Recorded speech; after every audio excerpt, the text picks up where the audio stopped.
She cheated on me 6 years ago, and now she's trying to crawl back into my life like nothing ever happened.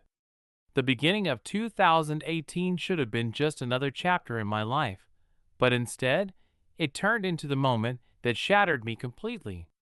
I remember the exact second my world fell apart, the way my stomach twisted when I walked through that door, expecting to see my girlfriend relaxing or maybe scrolling through her phone like she always did. But what I found instead was something I could never unsee: her, kneeling on the floor in front of some dirtbag, her phone propped up at the perfect angle, filming the entire thing. I stood there like an idiot, my brain scrambling to make sense of what I was seeing. Maybe it was a joke? Maybe it wasn't real? But the sounds, the movement, the look on her face, it was all too real. My chest felt like it had been caved in with a sledgehammer. The girl I had loved, the one I had planned a future with, was completely immersed in pleasuring another man, as if I never even existed, as if the past years of our relationship meant absolutely nothing. The confrontation that followed wasn't some dramatic movie scene where she begged for forgiveness or scrambled to explain herself. No, it was messier than that. Screaming, accusations, a complete emotional breakdown on my part.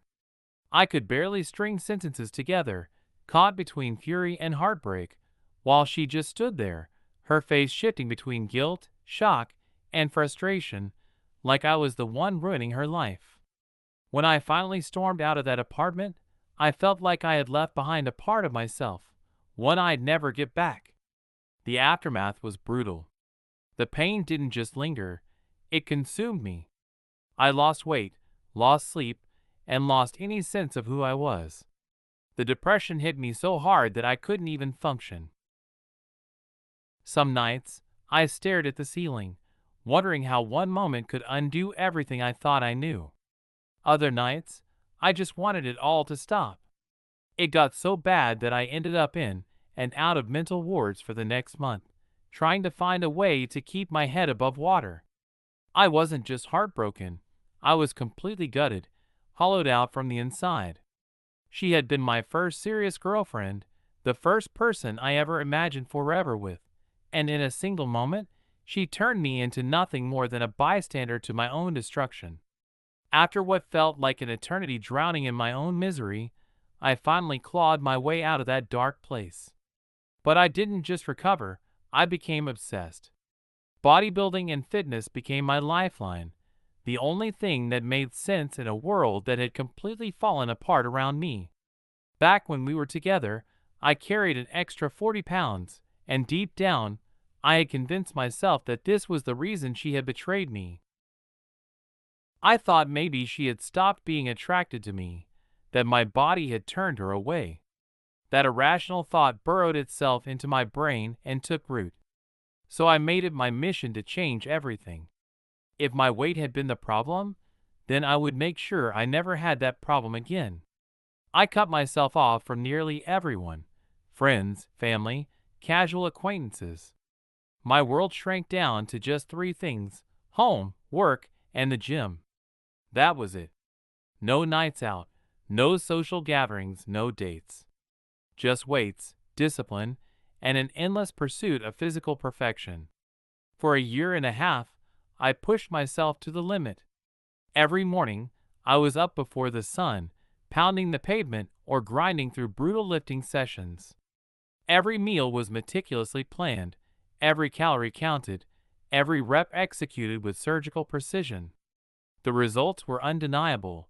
I shredded down to an insane 7% body fat, sculpted my body into something I barely recognized in the mirror. But for all the muscle I built, something inside me remained hollow. The isolation that had started as a coping mechanism had turned into a way of life. Even though I was in the best physical shape I had ever been, I couldn't shake the emotional numbness. I went on a few dates, sure, but no matter how attractive or interesting a woman was, I couldn't form a real connection. It was like my heart had been locked away, and no amount of discipline or training could force it open again. No matter how much I tried to move forward, I couldn't feel anything the way I had with her. With fitness no longer filling the void, I turned my focus to another passion, filmmaking. It gave me purpose. In 2021, I started a YouTube channel, then moved on to bigger projects. I put together a team, shot 2 films, and was wrapping up my third. My life was finally moving forward. Then she came back. I never expected to see her again. Turns out, she's the cousin of one of my actors. That's how we reconnected. At first, it was just awkward small talk, a casual catch-up. I figured it was nothing. But then we ran into each other again. And again. Before I knew it, we had spent time together 3 or 4 times. And just like that, I was back under her spell. I knew I shouldn't be. I knew what she did. But something about her still pulled me in. It was like my body had moved on, but my heart hadn't gotten the message. Then she dropped a bomb. "I never cheated on you," she said. I laughed. What else could I do? I saw her. She wasn't just unfaithful. She filmed it. "You walked in on a setup," she continued. "I didn't know you were coming home early. He wasn't just some guy. He was a friend helping me stage it." I stared at her. "Staging what?" She hesitated. Then she sighed. "I was young. Stupid. I thought if I made you break up with me, it would hurt less than if I had to leave on my own." I felt my pulse in my ears. None of this made sense. "Why?" She looked down. "Because I was pregnant." The air left my lungs. My mind was already racing to do the math. 6 years ago. "I lost it," she said. "Miscarried a few weeks later." Everything tilted. I had spent years rebuilding myself, hating her, turning her into the villain of my life. But now I didn't know what to believe. I didn't know what to do.